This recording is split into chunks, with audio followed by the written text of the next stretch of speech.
Keoti police ने एक सोमू पर आलू के 14 बोरा में नेपाली शराब के साथ 2 मोटरसाइकिल पर सवार 4 लाइनर को किया गिरफ्तार।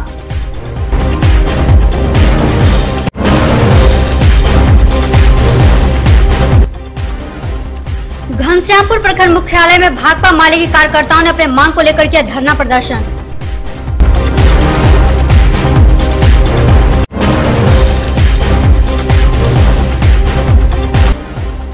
घनश्यामपुर प्रखंड के बाढ़ पीड़ित लोगों का हाल जानने पहुंचे दरभंगा के सांसद कीर्ति झा आजाद।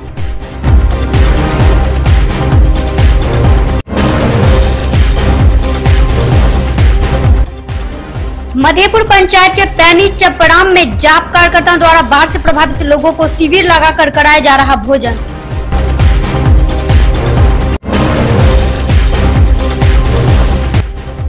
जिला प्रशासन द्वारा चिकित्सा पदाधिकारियों की नियुक्ति विभिन्न बाढ़ राहत शिविरों में की गई। वहीं बहेरी पीएचसी के डॉक्टरों ने दी पूरी जानकारी।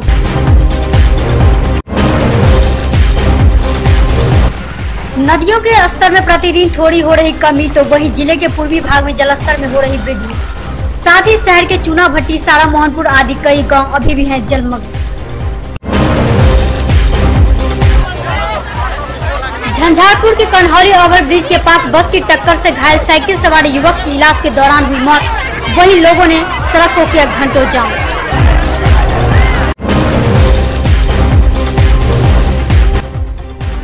इस्लामिक कानून के तहत 3 तलाक के माध्यम से डाइवोर्स देने की प्रक्रिया को सर्वोच्च न्यायालय ने हमेशा के लिए किया अलविदा।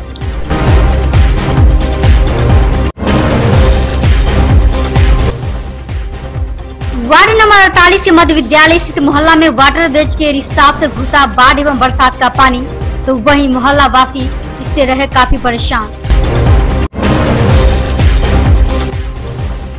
हिंदुओं का आस्था का पर्व तीज एवं चौरचन को लेकर पूजा सामग्री खरीदने हेतु गुदरी बाजार, लहरिया सराय, लोहिया चौक एवं पालीराम चौक पर उमड़ पड़ी लोगों की भीड़। बाढ़ प्रभावित क्षेत्र घोषित करने एवं किसानों को 2 लाख रुपए का ऋण मुहैया कराने सहित 9 सूत्रीय मांगों के समर्थन में बहादुरपुर प्रखंड कांग्रेस कमेटी के बैनर तले प्रखंड मुख्यालय के समक्ष 1 दिवसीय धरना